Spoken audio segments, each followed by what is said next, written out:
natin yung mga gamit na dapat i-prepare bago magpasukan. Para pagpasok natin sa school, wala na tayong problema.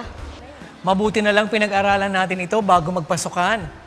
Okay, Bible story na tayo. Sige po, Kuya Eric!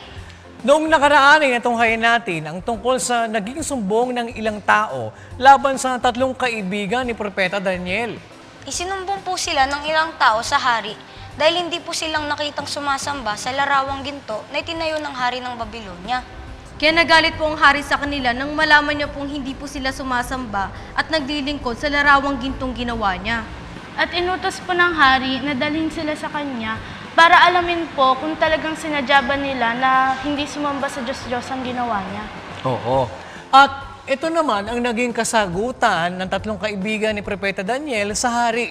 Basahin na natin ang nakasulat sa aklat ng Daniel sa 3:13 hanggang 20. Nang magkagayoy, sa puot at pusok ni Nabucodonosor ay nag-utos na dalhin si Sadrach, si Mesach at si Abednego.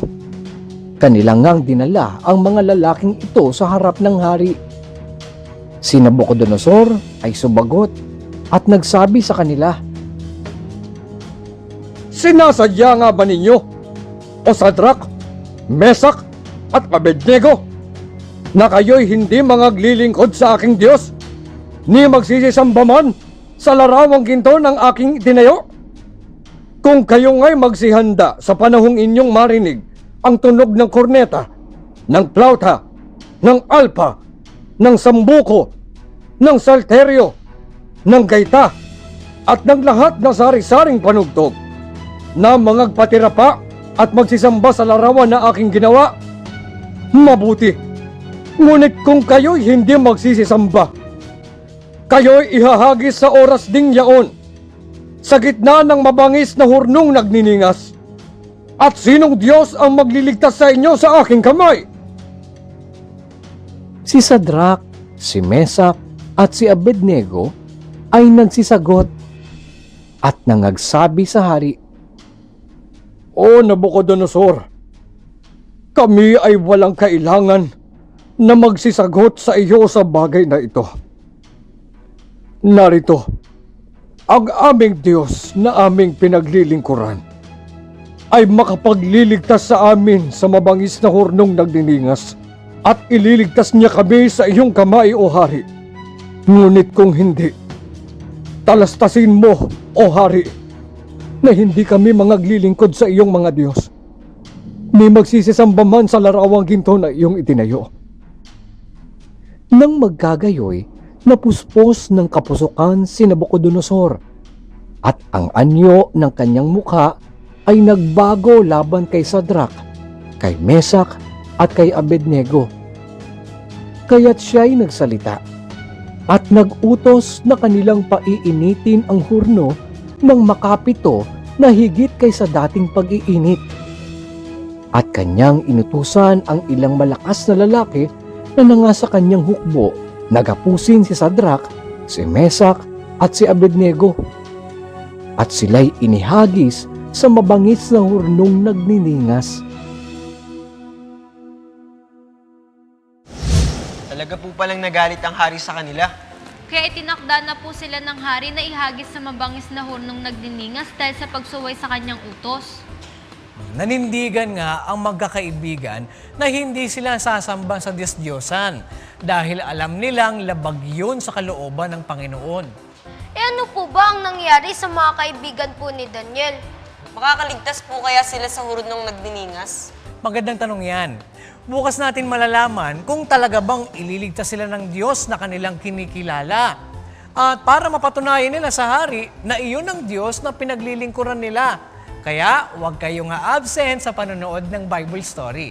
O kids, handa na ba ang mga gamit nyo para sa darating na pasukan? Kids, hindi kailangang bago ang gamit ha. Huwag tayo magpapabili ng dahil sa gusto lang natin. Kung halimbawa ay bibili kayo, siguraduhin natin yung kailangan lang. Dapat makutento tayo kung ano ang mayroon tayo dahil ang tagubili ng Biblia, basahin natin ang nakasulat sa aklat ng Hebreo sa 13 at 5. Mangilag kayo sa pag-ibig sa salapi. Mangagkasya kayo sa inyong tinatangkilik, sapagkat siya rin ang nagsabi, sa anumang paraan ay hindi kita papagkukulangin, sa anumang paraan ni hindi kita pababayaan. Ilan sa mga kailangan nating gamit sa darating na pasukan ay ang iba't ibang pansulat tulad ng lapis at ballpen. Tungkol naman sa mga yan ng pag-aaralan natin sa susunod kung loloobin ng Diyos.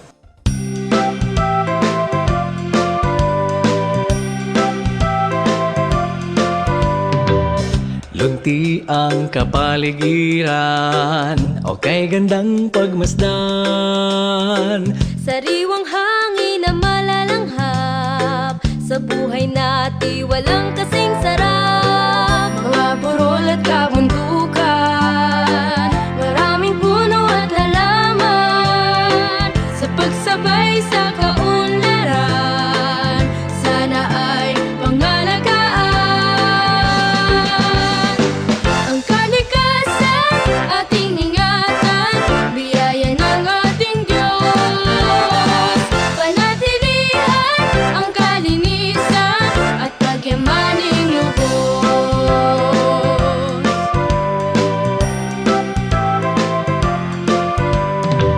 Sa dagat ay maraming yaman, sa mga tao'y kabuhayan. Bawat isa kung mag-iisip lang, pagkasira ay di papayagan. Ang kalikasan ating ingatan, biyaya ng ating Diyos. Panatilihan ang kalinisan at pagyamaning lubos. At pagyamaning lubos. Maganda ang kinabukasan natin. Ang kalikasan ating ingatan, biyaya ng ating Diyos.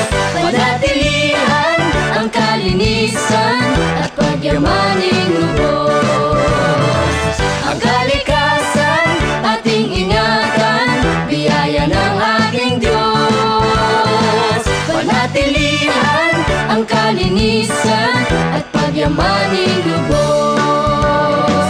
At pagyamaning lubos. Biyaya ng ating Diyos. Biyaya ng ating Diyos. Hanggang dito mga bata, bukas God willing ay muli tayong magkita-kita dito lang sa nag-iisang Bible School on Air, ang KNC Show! KNC Show. Noticias while we grow. Sa tulong ng ating Diyos Ama, isipan ay magliliwanag. The KNC Show. KNC. Noticias while we grow. Sa tulong ng ating Diyos Ama, isipan ay magliliwanag na.